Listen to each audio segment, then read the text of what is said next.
श्री कृष्ण गोविंद हरे मुरारे, नाथ नारायण वासुदेव, श्री कृष्ण गोविंद हरे मुरारे, नाथ नारायण वासुदेव, एक मात्र स्वामी सखा हमारे, एक मात्र स्वामी सखा हमारे,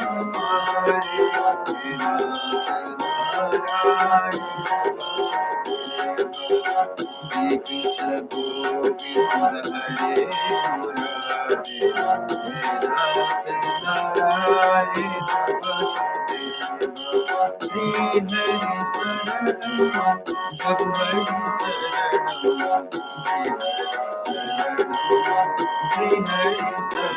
शरणं,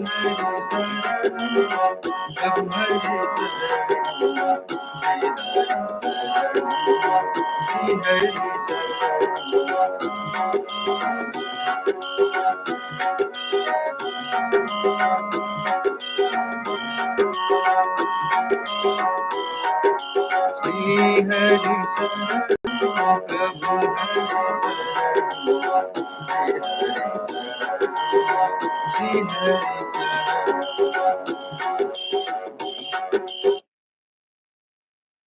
जय श्री हरि, जय श्री कृष्ण।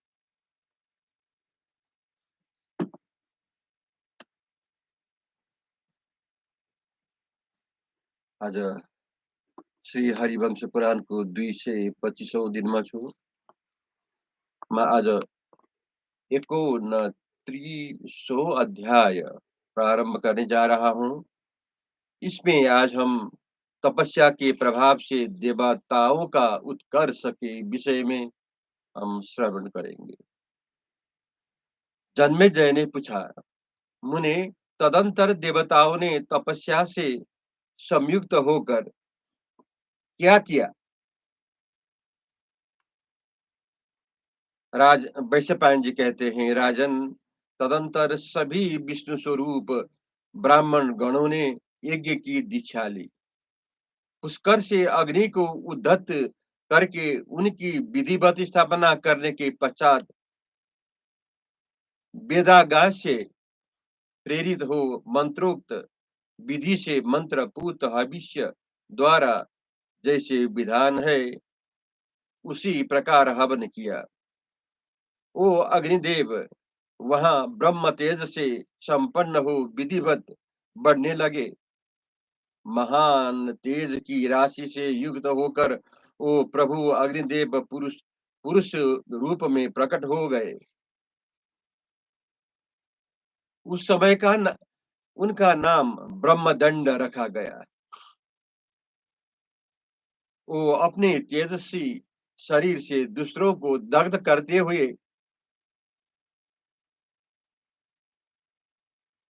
हुए से जान पड़ते थे। उनका स्वरूप और आयुध सभी दिव्य थे। वो ढाल, तलवार, धनुष तथा खड्ग और खेटक लिए हुए थे। गधा, हल, चक्र, बाण, चर्म, फरसा, शूल, वज्र, खड्ग, शक्ति, श्रेष्ठ धनुष, मुसल और लांगल, इन सब अस्त्रों को नारायण ने धारण किया था। महाबली नर हल और मुसल लिए हुए थे। देवराज इंद्र ने तपस्या के प्रभाव से शत परवा वज्र प्राप्त किया था, जिसका वो प्रयोग किया करते हैं। रुद्रदेव ने भूतल पर केवल शूल तथा पिनाक धारण कर रखा था। मृत्यु ने दंड, वरुण ने पाश तथा काल ने शक्ति ले रखी थी। तुष्टा ने परशु और कुबेर के फरसा ग्रहण किया था। इस प्रकार सब देवता सैकड़ों और हजारों निर्विकार निर्दोष अस्त्र शस्त्र से संपन्न थे। विश्वकर्मा तथा त्वष्टा, ये दोनों उनके लिए बहुत से आयुधों का निर्माण करते थे। परमात्मा भगवान विष्णु ने इंद्र को, प्रतापी सूर्य को तथा महात्मा रुद्र ने अग्निमय रथ प्रदान किया। तुष्टा ने वेदोक्त शरणी से ही वाहिनी का निर्माण किया। विश्वकर्मा ने अनेक क्रमों द्वारा बहुत से विमान बनाए। सत्य पराक्रमी भगवान विष्णु ने पर्व के दिन पुष्कर वन से अपने शरीर का ही अंश निकाल कर दिया और उसे सेना बनाने के लिए प्रेरणा दी। सूर्य तथा ग्रह नक्षत्रों की स्थिति के लिए भगवान ने वाणी द्वारा ध्युलोक की रचना की, जिससे उस ध्युलोक में रहकर देवपूज्य इंद्र ने संग्राम में अपने शत्रुओं को विदीर्ण किया था। ब्रह्मा रूप में प्रकट हुए भगवान विष्णु ने इंद्र द्वारा असुरों पर गिराए गए उस दंड को उचित और निर्विकार अवस्था में पाकर उसे विधि पूर्वक ग्रहण किया और उन सब की दृष्टि से वो अदृश्य हो गए। उन्होंने अपने प्रभाव से चार प्रकार के अस्त्र समुदाय इंद्र, आग्नेय, वायव्य तथा भयंकर तेज से युक्त रौद्र की रचना की। दीति के महाबली पुत्र भी तपस्या, शिक्षा और अपने आयुधों से युक्त होने पर भी इन काम आदि विकारों के वशीभूत हो गए। वो सबके सब उस समय चतुर्गिणी सेना और पराक्रम के संयुक्त हो युद्ध भूमि में दुर्जय हो गए थे।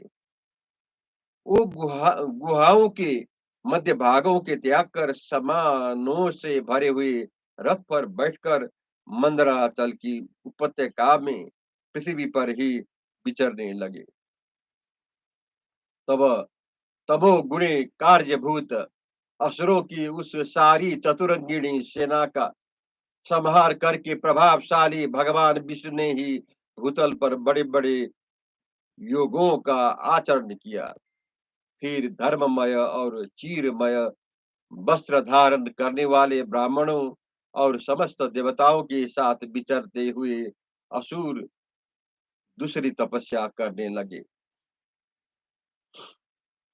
अब मैं 30वां अध्याय प्रारंभ करने जा रहा हूँ। इसमें आज हम पृथु का राज्याभिषेक तथा दैत्यों का देवताओं द्वारा मंदराचल के मंथन, दंड द्वारा समुद्र का मंथन, समुद्र से अन्य रत्नों के साथ अमृत का प्राकट्य और राहु के शीर का छेदन, इस विषय में हम आज श्रवण करेंगे।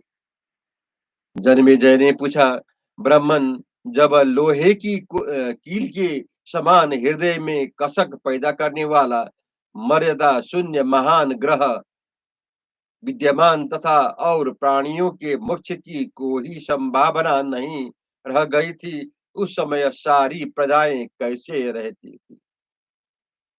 वैश्यपायन जी बोले, राजन, पूर्व काल में प्रजा पालन रूप धर्म में तत्पर रहने वाले प्रजापति ऋषियों को साथ लेकर बेन कुमार पृथु का प्रजा जनों के राज्य पर राजोचित कर्म करने के लिए अभिषेक कर दिया। उस समय सत्ययुग समाप्त होकर त्रेता का प्रारंभ हुआ था। ऐसे समय में पृथु को अपना संरक्षक पाकर सारी प्रजा आपस में कहने लगी, ये हमारे सर्वोत्तम राजा है। हम पर अनुराग होने से ही ये हम लोगों के राजा हुए हैं। हमें जीविका वृत्ति देने वाले ये ही है। ये अनेक प्रकार के शिल्प कर्मों के प्रवर्तक होंगे। अपने सत्य प्राप्त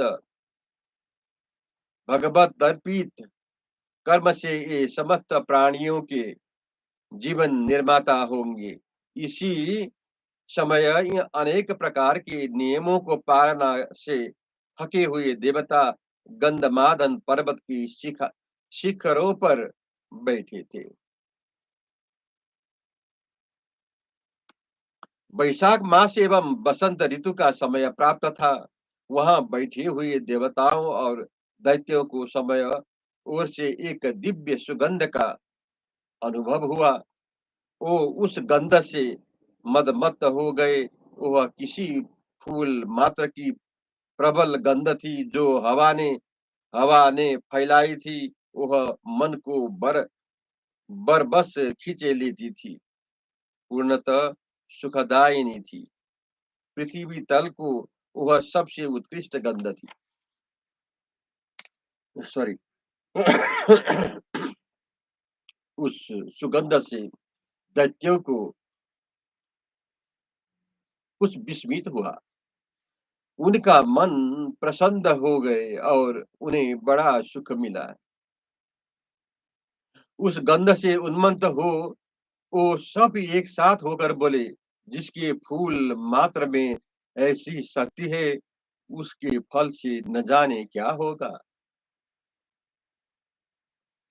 कर्म विषयक बुद्धियां नाना प्रकार की होती है, उन्हें अनुमान से जानना चाहिए।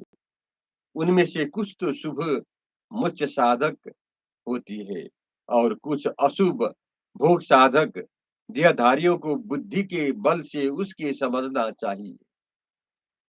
अतः हम लोग समुद्र के जल के भीतर औषधियों को डालकर इच्छानुसार रूप धारण करने वाले विशाल एवं बलवान मंदराचल के द्वारा उसका मंथन करें।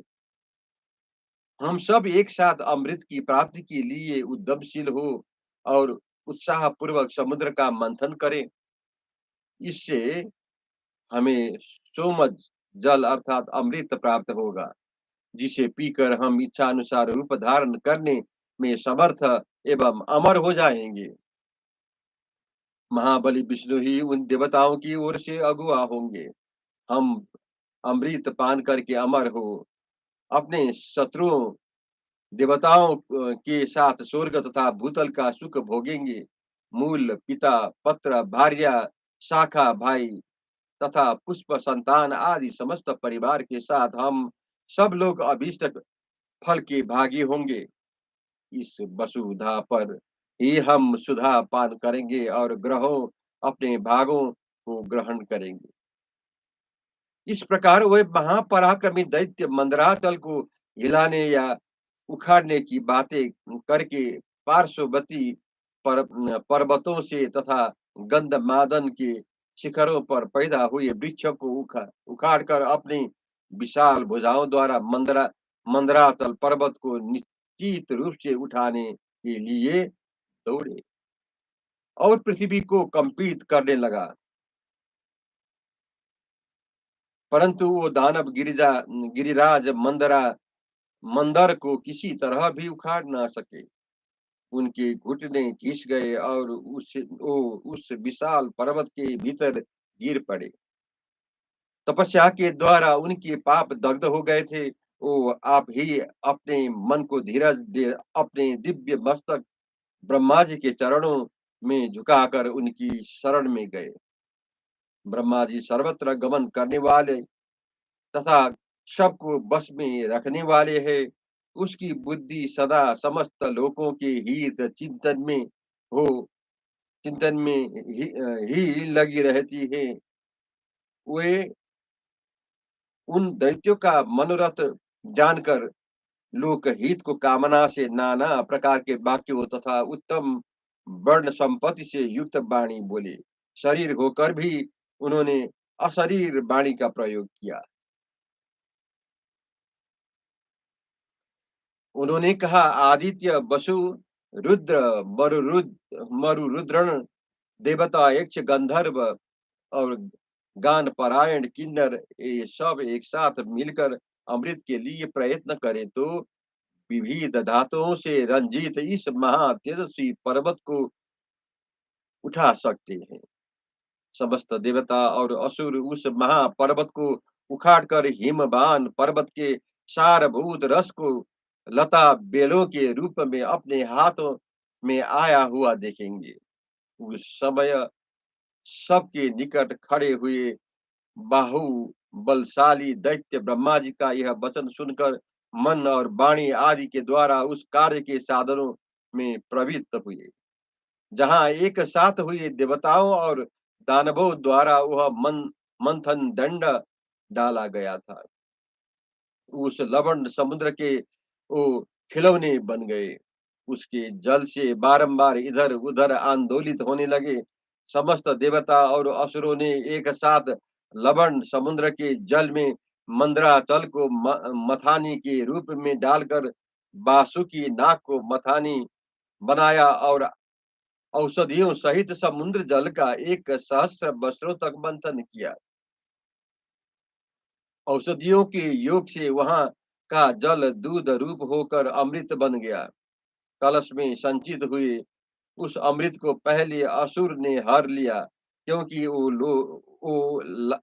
लोभ और क्रोध के वशीभूत हो रहे थे। पहले तो सब ओर से उस समुद्र के जल से धन्वंतरी, मध्या, श्रीदेवी, कौस्तुभमणि तथा निर्मल चंद्रमा प्रकट हुए। इसके बाद परम सुंदर उच्चैःश्रवा नामक अश्व निकला। तत्पश्चात अमृत का प्रादुर्भाव हुआ।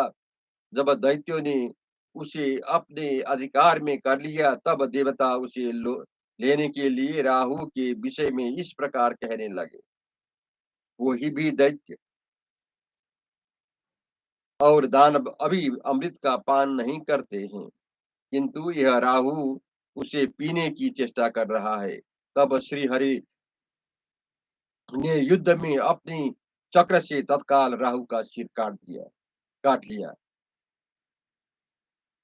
सनातन मुनियों और पितृगणों ने उस अमृत को नहीं छोड़ा था। इसी बीच में स्वयं पृथ्वी देवी ने ब्रह्मा जी की आज्ञा पाकर इंद्र के हाथ से वो अमृत ले लिया। वो ब्रह्मा जी के शिष्य भाव को प्राप्त हुई थी। अमृत लेने के पश्चात वो चली गई। जय श्री हरि, जय श्री कृष्ण।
जय श्री कृष्ण, जय श्री हरि।